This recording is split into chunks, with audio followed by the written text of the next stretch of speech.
Hey everybody, Coach Nick here. Are you looking to gain consistency and control on your one-handed backhand? Because in today's video, we're going to give you 3 tips that are going to do just that. So stay tuned and let's get started.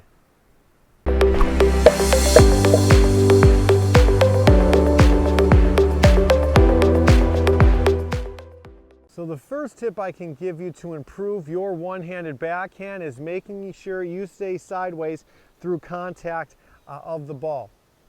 If you do that, meaning if I keep my logo facing the camera here through contact, what that allows me to do is it allows me to get my weight and my racket face going to the target more than I would if I opened up too early. So what that's going to do is going to give you more power, right? Get more weight into the shot, and you're going to be able to control the ball better because you're able to keep your racket face going to your target. Now, there are some pros like Wawrinka or Dimitrov, or a lot of pros that use their shoulders, that can use their shoulders into the shot, or that hitting shoulder more into the shot. But that takes an incredible amount of timing. And if you can do that, it gives you more power and more spin. But for a lot of recreational players, you'll get more bang for your buck is if you keep yourself sideways through contact when you're hitting the ball, getting more weight behind it, getting your racket face to your target more, and giving you more control.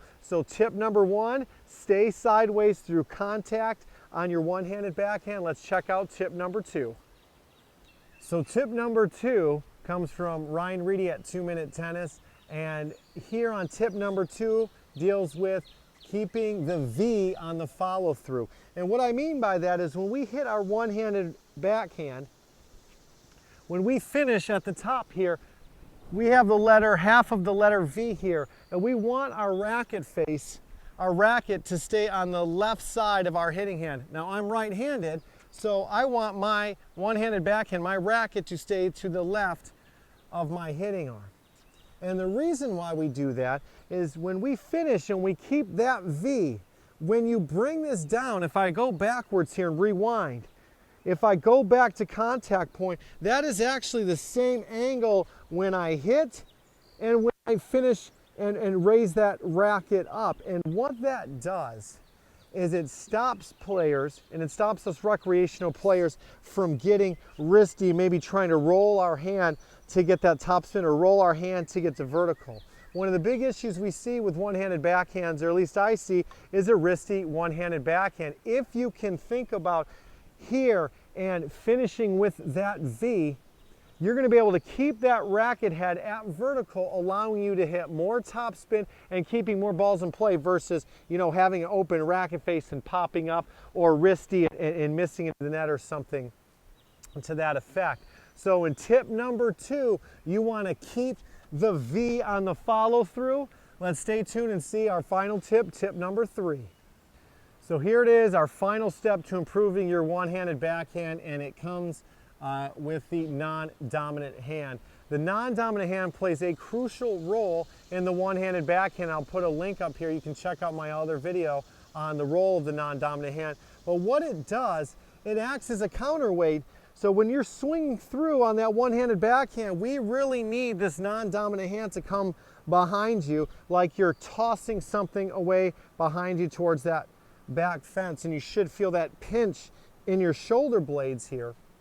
And too often I see a hand coming in here, or just a hand dropping off, and that non-dominant hand is not being utilized. And remember, when you're hitting, if you don't use this hand, this non-dominant hand as a counterweight, you're putting a lot of pressure just on your hitting arm, and you're putting a lot of force on that just to do everything itself. We really want that non-dominant hand to play a role and act as a counterweight to the swing forward. And as it is a counterweight, what that does is it keeps you balanced through your shot. So when you're hitting that one-handed backhand, make sure you're pretending to toss that ball behind you to keep your balance when you're hitting that one-handed backhand.